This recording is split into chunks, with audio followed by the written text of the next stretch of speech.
and welcome to Americans Learn. My name is Lauren, and today I am going to be looking at some more of the Dinosaura series from Dead Sound. So this one I'm looking at a more ancient spring, and then I'm also looking at the making of a more ancient spring.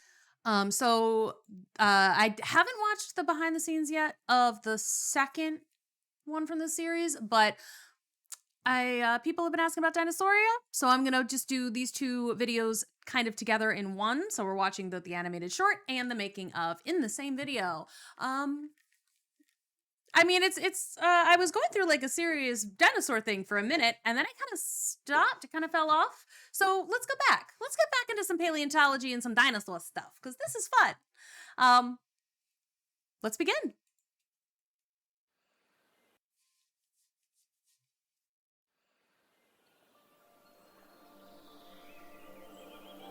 Oh.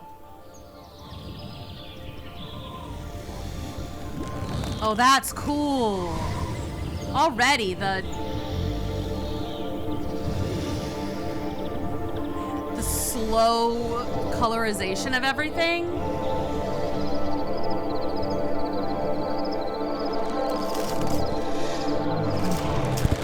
Keeping it kind of foggy, that's really cool. How it's, you can tell that there's fog because it's early, I guess, in the morning, but like how the guy at the back, this guy here, oh my gosh. I'm trying to figure out how to best, this guy right there, right here, this one, when he pulled back, you could see the fog was layered over top of him and it's behind it. It adds such a cool dimension and depth to this thing already.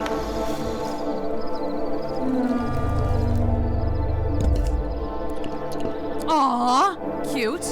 I wasn't expecting the teeth.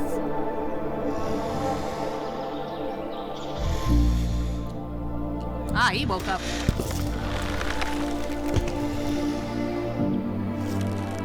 Hi. Hi, buddy. Oh, that's cool. How it wiggles and moves, how it, when he yells.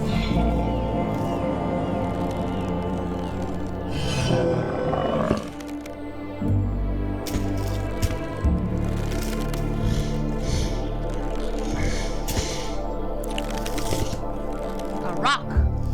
What are you doing with that?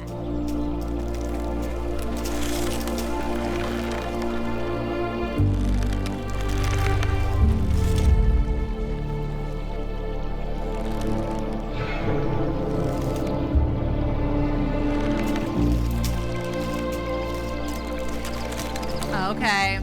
Everybody's in love.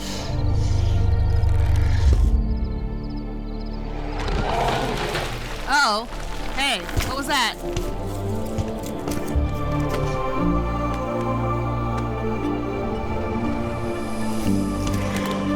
He's like, what? What do you want? Mind your own business. Why did you go investigate that? I wouldn't have gone to investigate that.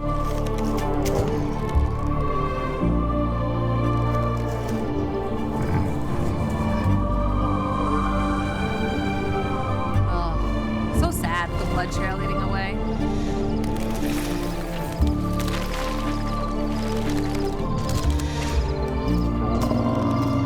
All the couples, huh?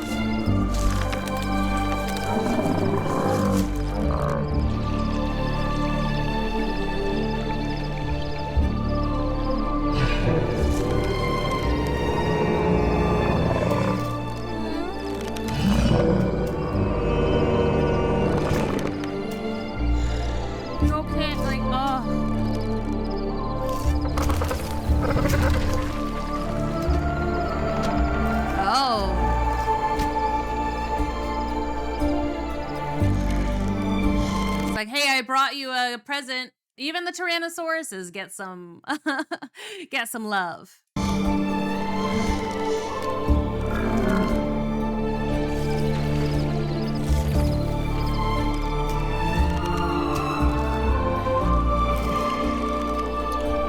Nom nom. Oh, they got little babies too. Oh, so he's making a little nest He's got the little flowers. He's trying to make a little nest with the.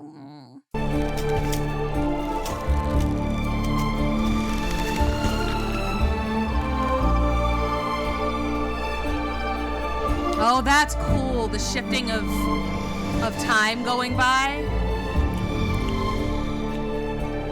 That was really pretty. I really liked that, how the time goes by. I want this guy to find love.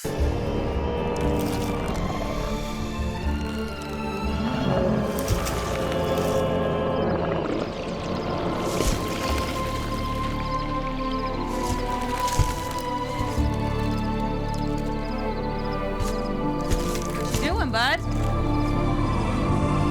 The backgrounds in this are stunning.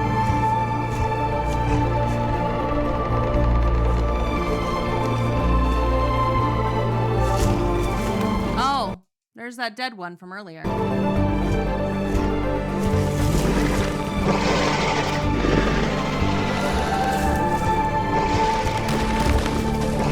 Oh. And the T-Rex gets the little flowers around their nest too. And he's like, hey, look, I'm not after your shit. Let me alone. Let me pass.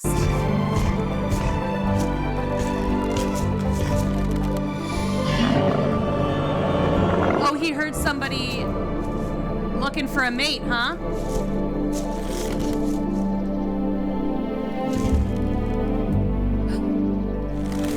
Somebody's looking for a mate too? He's like, I hear the song of my people. He's like, hey, I heard you. I'm coming.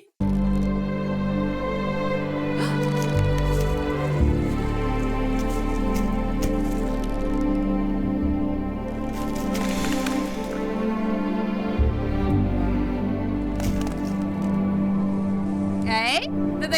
Does it work? Did they get together? They did! Her little bridge and his little rock. That's really cute. Oh, that's sweet.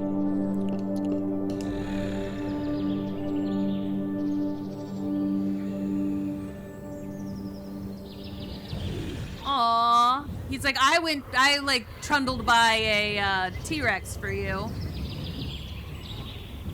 And it ends nice. Good. That was really, really sweet. I'm glad he found love in the time of dinosaurs. This is David, and thank you very much for watching my film. Special thanks to all of my top Patreon supporters on screen right now. They are the reason that I can make this series. I also made a behind-the-scenes video covering the artwork, accuracies, inaccuracies, and how I animate this series, which is available to watch as well, if you're interested. Here I go. Hello, my name is David, and welcome to this behind-the-scenes video covering the third episode of my Dinosaura series, A More Ancient Spring. So I will still be going back at some point to watch the behind-the-scenes of the second episode, because apparently I made some foolish chit-chat about that in my video. But for going forward, though, whenever I do a Dinosaura episode, I am going to be watching the making of in that same video. So I will be watching both all at once every single time I go forward from here on out. I really enjoyed the last one, the making of Old Buck. I thought it was really cool the way he showed us some of his older stuff and other things that he'd been working on, and how this sort of revitalized his love of animation and storytelling. I think that's so cool. I love it, and I cannot wait to see what he's going to tell us next. In this video, I'll be going over the artwork behind the film, how I animate this series, the scientific accuracies, inaccuracies, and also the production of this big honkin' sculpture I made for the film. His sculptures are so cool too. Let's get started.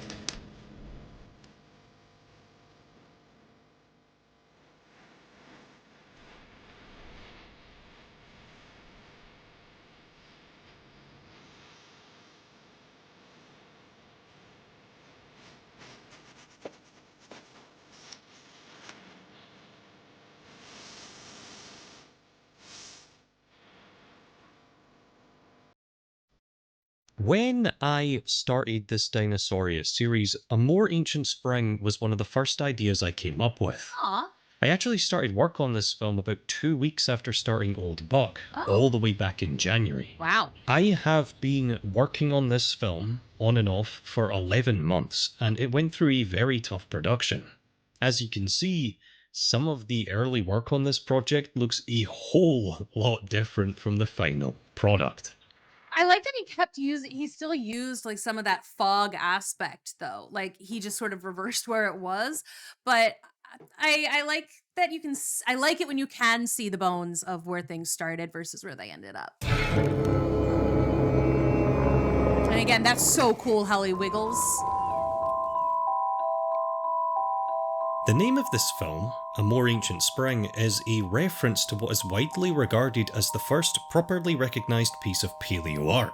Oh, Aria Antiquior e More Ancient Dorset by Henry de la Beche. cool. This is an almost 200-year-old watercolour painting. Whoa! It depicts a whole Jurassic ecosystem featuring a large collection of species all discovered by Mary Anning on the That's pretty effing cool though. Like 200 years ago. That's cool. English coast. Inspired by this piece, I wanted to create an animated short film in the style of a watercolour painting. And he And did. bring It's more beautiful. focus to the changing season and the ecosystem around our main character than I have in my previous films. And instead of Jurassic Dorset, I chose to set my film in the Dinosaur Park Formation, which is in Alberta, Canada. Oh, cool. Every single drawing I did for this film in my sketchbook is a watercolour and pencil painting, Oh, all serving as stylistic reference for the look of the final film. that's really cool. Take a drink every time I say something's really cool in this video. Again, his art is so gorgeous. And I'm very impressed by how many different mediums he is able to communicate that art in. I know a lot of people can kind of do one or the other, or like they're better with oils or watercolor or sketching or photorealism or stylize. He feels like he can do so much. And I feel very blessed that he is sharing it with us. You'll notice that a lot of my earlier drawings have very minimal backgrounds, the animals sitting in a small bubble of their environment in an otherwise blank void. This is actually the look I originally planned on replicating for A More Ancient Spring. I used this shot here as an art style test, drawing multiple backdrops to see what worked. But after about 4 or 5 passes of this, I really wasn't happy with this minimalistic style. Let's In get fact, intense. even by the end of my sketchbook, you can see a far more Yeah, detailed, wow. fuller art style emerge that far closer resembles the final film. I get that too. If you're drawing something and it's like you had initially was like, oh, I'm gonna do a little minimalism or whatever, but then it feels like it's missing something, and you're like, okay, we'll just add a little bit more in, or add a little bit more. Now suddenly you're not doing minimalism anymore, but sometimes minimalism isn't for you, you know?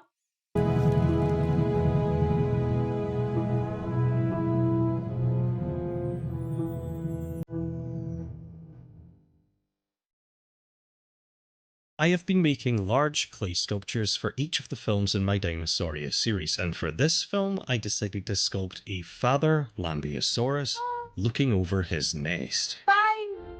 That's so cute. Using Daz air drying model on clay, I rolled out a big Jabba the Hutt looking sausage, added legs, added arms, waited for it all to dry, and then I had a solid base to do all of the finer detail work on top of. I mean, already looks good. This is the third sculpture I've made for this series, and it was without a doubt the easiest and quickest of the bunch. Most of my sculptures, because of their complicated standing poses, have seemingly endless nooks and crannies and undersides and topsides and backsides. But he's lying down. They have to be sculpted slowly in planned out, patient steps. But this guy's not like, he's not doing anything particularly like movement based. So I mean, that it does make it easier if you're not trying to convey motion. But because this sculpture is lying down on its side, this really wasn't much of an issue. I also didn't have to worry about any structural support, and Yep. with almost half of the animal It doesn't against have the to ground, stand. I didn't have to sculpt or paint that side at all.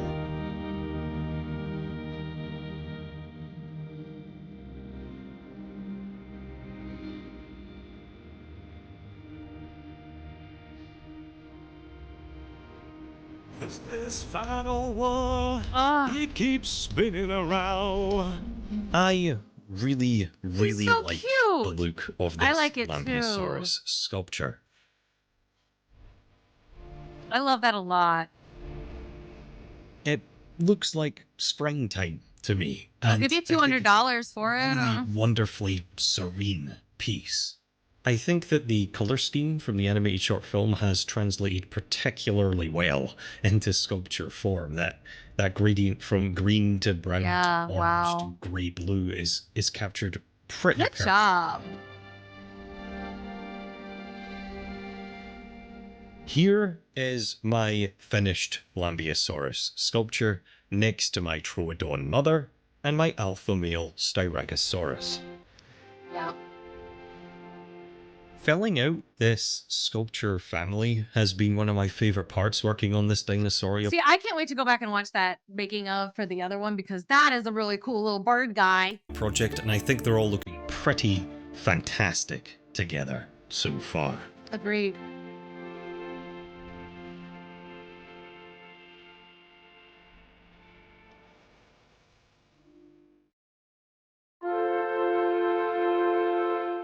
This film takes place in what is now Alberta, Canada, and follows a male Lambeosaurus during the spring mating season. Give it a big old Our shout. male Lambeosaurus picks up a courting gift for his mate, as all of the other hadrosaurs in his herd begin pairing up as well.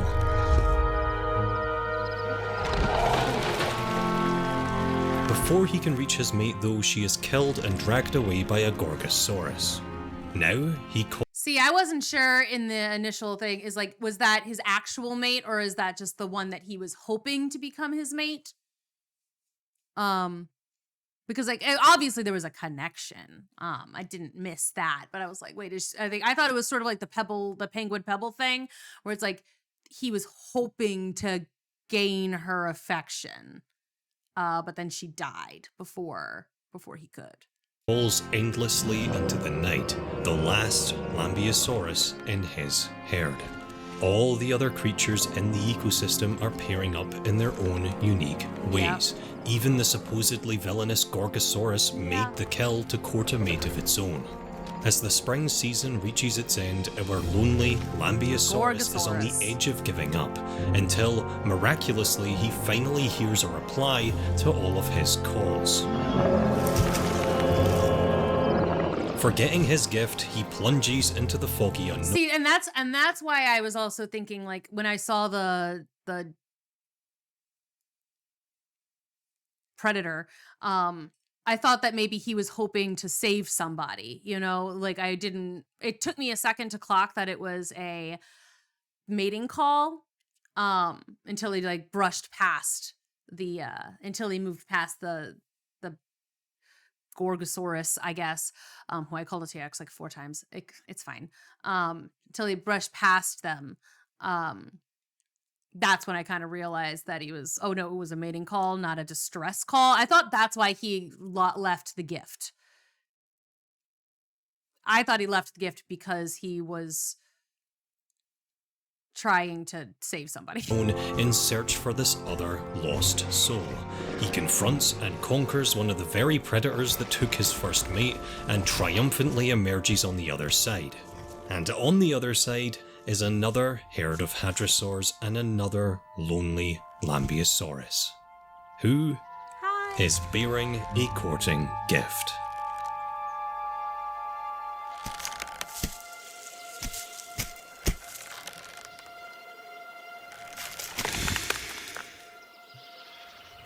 Now, I also thought when he dropped the rock, it wasn't a give up. It was like more of he was still living in hope, was sort of the interpretation I had. He dropped the rock to sort of try and keep making a little nest, but obviously I was wrong about that. I know this film won't be everybody's cup of tea because it is a little bit more fantastical than the rest of this series. There's still a lot of very realistic courtship behaviour here, and lots of little interactions that are based on direct fossil evidence, but the film also has a lot of blatantly unreal elements as well, with a metaphorical fog representing the limits of our main character's world, a highly personified main character at that, and a general filmmaking that suggests a much more heightened reality than the previous two films. As the depression pulls in, you know, lost in that fog. I personally love it hope for died. all of these elements because this film was, in fact, conceived as a minimalist, fantastical, surreal love story. And after this film's rather troubled 11-month production, I'm really glad to see some of its original DNA is still in there. That's nice.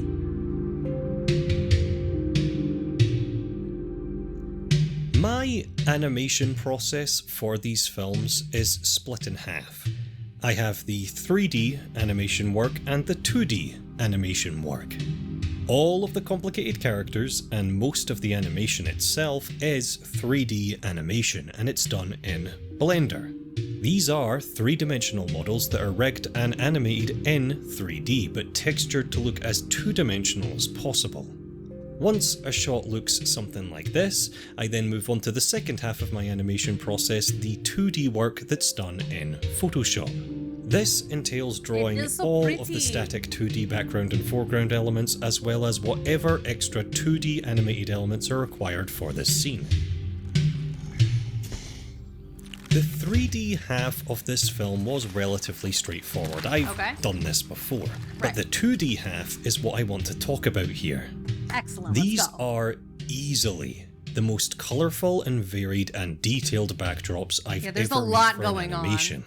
I think this is probably the prettiest film I've ever made, and it's because of these environments. And I was saying, like, the lighting that he was using throughout the entire thing was absolutely stunning. So it might surprise you guys to know that drawing these 2D backdrops for each and every shot, I have never enjoyed doing. I have no artistic interest in landscapes or scenery or anything like that. And the focal points of almost every single one of these shots are the 3D animated elements. So when I sit down to paint a 2D backdrop, I'm not really painting a traditional piece of landscape art. I'm literally painting everything that you, the audience, are not supposed to be looking at, which is not very fun. That's fair. This is my film, I like landscapes, though. I could have made these backdrops easier. I originally planned on making them easier, but I decided not to. I decided to make them the hardest backdrops I've ever done. And I'm really glad that I did, because this doesn't look nearly as good as this. I feel like when the backdrops are, I feel like it does work for the film to make them interesting and varied and colorful in and of themselves. Because, like, especially the way that he has placed everything, like, you still focus in on exactly what he wants you to, but it feels more like you're actually watching. So it doesn't feel like the animals in it are just sort of randomly just placed someplace. It feels like they're in a world, and it makes it more interesting in general. Watching these behind the scenes videos might make my creative process look like non-stop fun, but it's not. Well, a lot of this is looks boring complicated and tedious and frustrating work. Not all of it, but a decent chunk of it.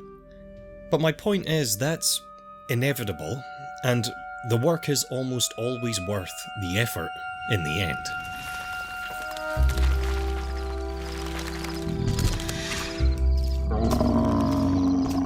hi, bud. I'm home. This short film features 3 hadrosauroid dinosaurs, all 3 being very closely related Lambeosaurines: Parasaurolophus, Corythosaurus, and, of course, Lambeosaurus. Parasaurolophus, that's a fun one. There was a fossil bone bed that was found in Alberta, where this film is set, that was found to contain not only Lambeosaurus remains, but also the remains of at least 4 other hadrosaur species. Okay, that's really suggesting cool. that these animals may have lived in mixed species herds, which is what I decided to depict in this film. I like that. It's a fun little community, a little diverse. I like it. The crests of all of these Lambeosaurine dinosaurs are very distinct from one another. They were all full of hollow chambers and were likely used to make sound. Now, Right. Oh, that's if these animals Try were not to say living cool. in giant multi-species herds, this... Every single time. If these animals were living in giant multi-species herds, this explains a lot. A large, elaborate, unique head crest that makes a specific sound depending on what species you are may have been their only real way of telling each other apart during the mating Ooh, season. I like that. No cross-species hybrids, huh? Lambeosaurus lambi is the star of the film and is one of my favourite dinosaurs. This species first appeared in my old Buck short film, as both films are set at the same time in the same place. I remember that. Corythosaurus, though, I think might not belong here. This animal is known from marginally older rocks than Lambeosaurus, but the difference is so slight But that I it's think fun. that it's We can put 'em in there. perfectly reasonable to It's okay. suggest that these animals crossed over at some point. Sure. I decided to depict all of my hadrosaurs as sexually dimorphic, all of the females being slightly less colourful and having smaller crests than the males, which you often see in nature today, especially in birds. I did a lot of bird watching for reference while working on this Oh, that's series, so and you'll see nice. similar mixed species groups coexisting at ponds today in the form of ducks and other waterfowl. That's true. Each of these species looking elaborately different from It is an interesting thought. I had not considered doing bird watching as like research for a dinosaur show. That's awesome. Oh, that's outside the box thinking, and I love it. And you know what? They often do live in weird little harmonies with each other, don't they, birds? the next to help tell each other apart. Some, like the mallard duck, even being sexually dimorphic as well. In fact, the colour scheme for my Corythosaurus was based on the mallard duck. Male Nice. mallards are elaborately coloured with green heads, while the females are just plain brown. I mean, but she's beautiful though. Look at the coloration. I love that the feathers on her. That's not plain brown. That is a stunning bird right there. I think I may have finally become their king. Yep, you did. You're the duck god. Eagle-eyed viewers may have also noticed this particularly beaten up Parasaurolophus in the film.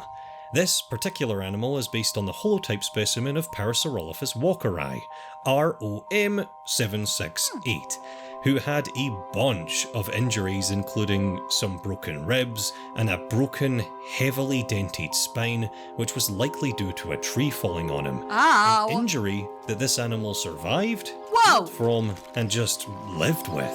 that's crazy. Also, I will say I really appreciate how he does incorporate like real fossil evidence. Like this is based on a real fossil that was found. It's so sick. It's sick.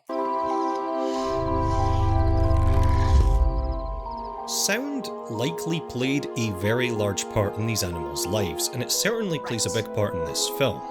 In 1997, reconstructed dinosaur calls were created by pushing air through a model skull and resonating chamber of Parasaurolophus walkeri. Yes, I And I made remember sure to learning use about those very sounds in my film. Amazing.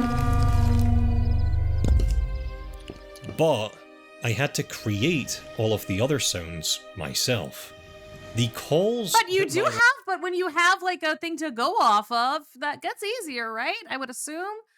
Oh, that, I didn't realize that he'd used the actual call. I'm not saying it's cool again.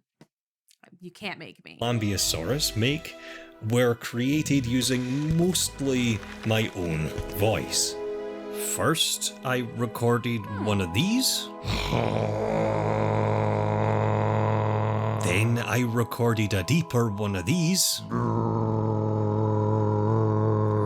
And then finally, whatever this is. Add all of that together, slow it down, add some bass, add some reverb, and throw in the sound of a grumbly camel, and you get this. Wow. Which I think is a decent enough guess as to how these animals may have sounded. That's cool. Wow.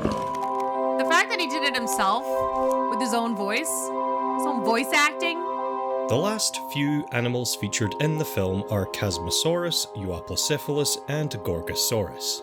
Chasmosaurus is a chasmosaurine ceratopsian, and my designs are, again, sexually dimorphic, with the males having a slightly more colourful frill display than the females. The animal also has a row of quill-like bristles running down its tail. These bristles have not been directly found on this species, but instead Psittacosaurus, which is a very basal ceratopsian dinosaur which Chasmosaurus is distantly related to. Okay. Interesting to put them on there then. Moving on to Euoplocephalus, this is an ankylosaur and was easily the most frustrating animal to research for this film. See, I see an ankylosaur. I definitely have always just called them ankylosauruses. But ankylosaur makes more sense. I don't know why I thought it was ankylosaurus. As the genus was split up and jumbled about a couple of years ago. This design is what I came up with based on the new separated specimens, and I think my depiction here is accurate enough, but I could easily be wrong. In the film, my Euoplocephalus is seen digging a hole to rest in and protect itself, which is behaviour that's been speculated in ankylosaurs for a very long time. Very confusing. Serendipitously, while working on this film, there was a discovery of an ankylosaur in Mongolia just a few months ago, I think, that seems to have confirmed I said it again! the way its front feet were shaped.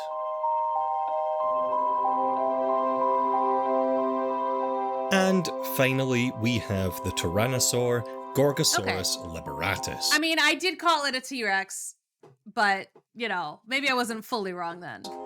One of my favourite little details in this film is regarding my Gorgosaurus. While trying to court the female, my male Gorgosaurus scratches at the ground with his feet. I was a little nervous. Hi, I got her! You can't quite see it, but you can certainly hear it. This is based on multiple trace fossils, in this case footprints, from all around the world of different theropod dinosaurs, all standing in place and raking at the ground, sometimes even in groups. This is almost certainly a courtship display, and is not dissimilar to what a lot of modern birds do today during their mating dances. Which again makes sense that like you would like look at birds to figure out what maybe the T-Rexes would do, because you know they're related. So it makes sense that some things haven't fully disappeared. Yes, my disciples, feed. I brought food. I am your god! To me, from a filmmaking perspective, that there really shouldn't be a bad guy in this story. At first, the Gorgosaurus is framed as a straight-up villain, killing and dragging away the female Lambeosaurus. It's gotta eat. But as the film progresses and all of the peaceful animals start courting each other and pairing up, it's revealed that the Gorgosaurus made the kill to court a partner as well. And this kill will help this female mate and nest and raise her young. By the middle point in the film, during the springtime montage, the Gorgosaurus is no longer framed as a villain at all. She's now doing peaceful things with the other peaceful animals, portrayed as just another natural part of the ecosystem, as she should be.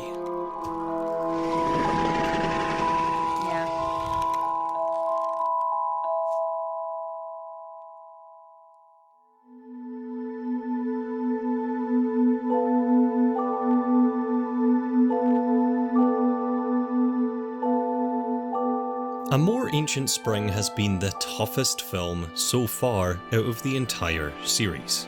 A lot of this film was reanimated and rewritten, Wow. and I even totally gave up on it and cancelled this film for at least 2 months. Sometimes you gotta. Deleted step scenes away. include this scrapped alternate opening with a slightly different art style. This Euoplocephalus scene too was redrawn and reanimated for the final film, and there are a ton of other unfinished or unused shots, including this one of the Gorgosaurus kill at the beginning. I even made a... Hopefully that kind of thing comes back. I would have liked to see a more concise, I guess, or clear relationship between Lambosaurus 1 and Lambosaurus 2, because again, like I had said, like he kept calling her his mate, but I didn't realize that they were already a mated pair. I thought that he was looking for a mate and was hoping that that would be the one, but then she died, you know? Somewhat finished extended ending sequence that I had to delete from back when this film was a far more surreal film as well.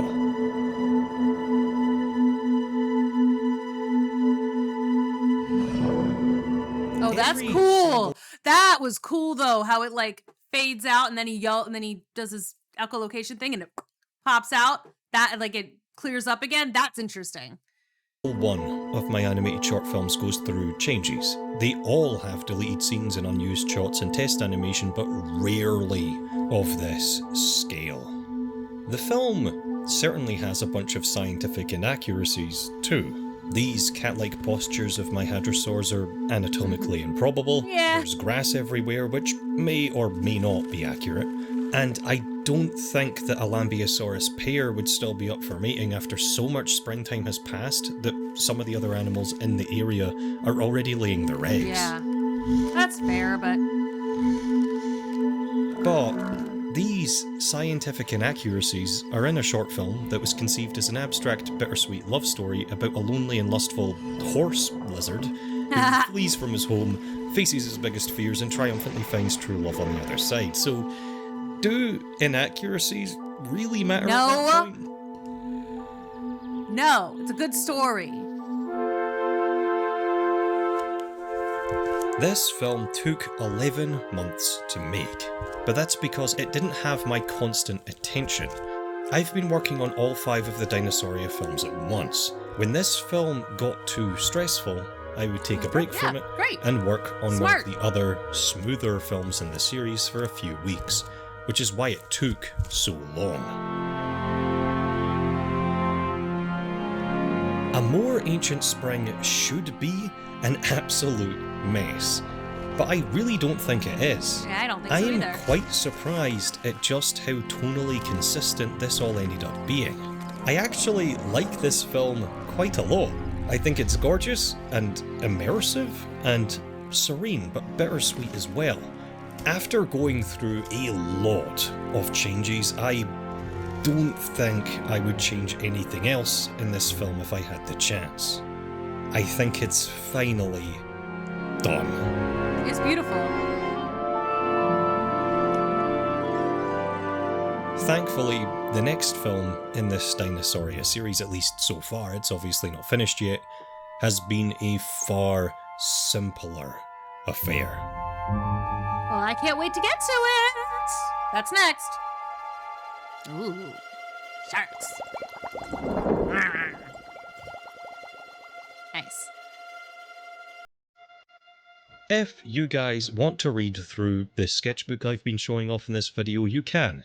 High-resolution photographs of the entire Dinosaura series so far are up on my Patreon page right now. Support me over there and you'll gain access to the sketchbook, frequent updates on upcoming projects, and 2 weeks of early access to my animated short films.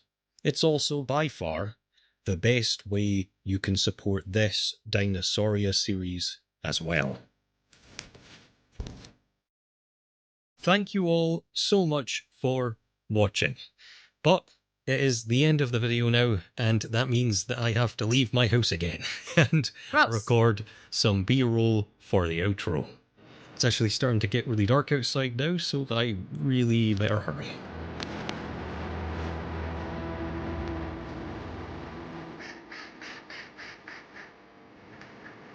The ducks! They've arrived. They know who you are now. Special thanks to all of my top Patreon supporters on screen right now. Scrolling over some probably super grainy and dark and ugly footage of some mushrooms or ducks or trees, wherever I decide to run off to after I stop recording this. This Dinosaura series exists because of these supporters, and I really cannot thank you all enough. Bye, guys. Bye! Sorry, that's not You got the duckies. You got the duckies. Aw. That was really cool. And like again, like I said, you have to take a drink every time I call something in this series cool. Apparently I can't be stopped. So thank you so much for watching. Thanks again for like kicking my ass into gear about putting out another one of these. Again, I misinterpreted a few things, I think, in the initial watch through, but that is why I go back and I watch the making of. It really does help give me a more complete picture. I like to know what he thought when he was making it, and I like to see where my interpretations differed, because it's art. Your interpretation is going to differ than the initial storyteller. I like to find out where I'm wrong about stuff. So let me know if I should move on and do just like the next full short plus the making of, or if I should go back and do our Frozen Pasts making of. Let me know which one you would prefer to see first, and then I will make sure to do that. In the meantime, enjoy the rest of your day, and I'll see you in the next one. Bye-bye.